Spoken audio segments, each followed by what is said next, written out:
ce matin, on a posé cette façade vitrée qui est derrière moi, qui pour une façade chose particulière, on n'a que 2 vitrages, c'est assez rare.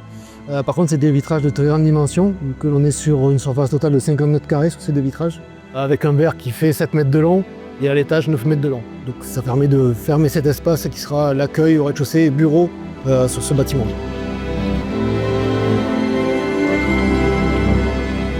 Alors les enjeux ce matin, c'était déjà première chose la météo, parce que des vitrages de ces dimensions-là, quand vous les grutez à 15 mètres de haut, forcément il y a une prise au vent qui est importante. Et on peut le voir, on a les murs du bâtiment historique qui sont à quelques centimètres du vitrage. Donc le point d'attention principal était donc de bien guider le vitrage, qui pèse 1,2 tonne, pour l'amener à sa position définitive. Non mais le tout c'est qu'il faudrait qu'il attrape là-bas, Alex. C'est bon? La patte? Attends. Il va se mettre à pleuvoir là.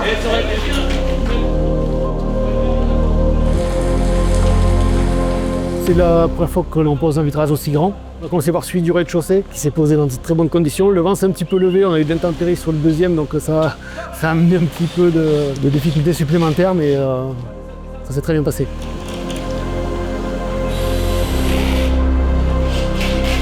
C'est un procédé, je dirais, effectivement un petit peu particulier, tant dans la composition du vitrage que dans le processus d'étude de cet ouvrage, qui doit prendre en compte toutes les problématiques de dimensionnement, de poids, de déformation, de charpente, de structure, etc.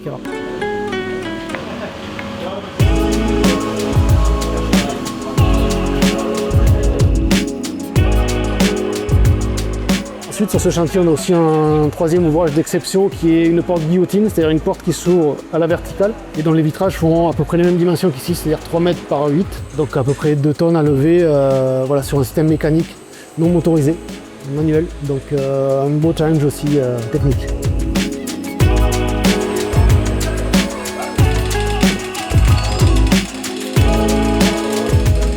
On est actuellement dans la dernière phase du chantier, c'est un peu la dernière ligne droite pour les entreprises, pour l'architecte et pour tous les acteurs du chantier. Il y a également en cours le raccordement au réseau de chaleur urbain. Ça fait partie des points forts justement de cette réduction de nos consommations d'énergie. Le musée sera désormais relié au réseau de chaleur qui existe à Bordeaux-Mériadec et qui permet de générer une chaleur renouvelable, donc avec une empreinte nettement moindre de consommation d'énergie.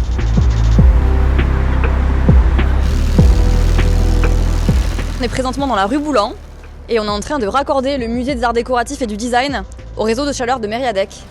Un réseau de chaleur, c'est un réseau de canalisation d'eau chaude qui amène de l'eau pour faire du chauffage à des bâtiments, souvent des résidences ou des bâtiments publics. Il y a un puits de géothermie à 1150 mètres de profondeur, duquel sort de l'eau à 50 degrés. Et c'est cette eau-là qui est utilisée ensuite pour réchauffer l'eau qui va ensuite alimenter tous les bâtiments. Et là, en l'occurrence, du coup, le musée des arts décoratifs aura déposé ses chaudières gaz, donc il se fournira en chaleur qu'avec la géothermie. Un bilan carbone 100% énergie renouvelable.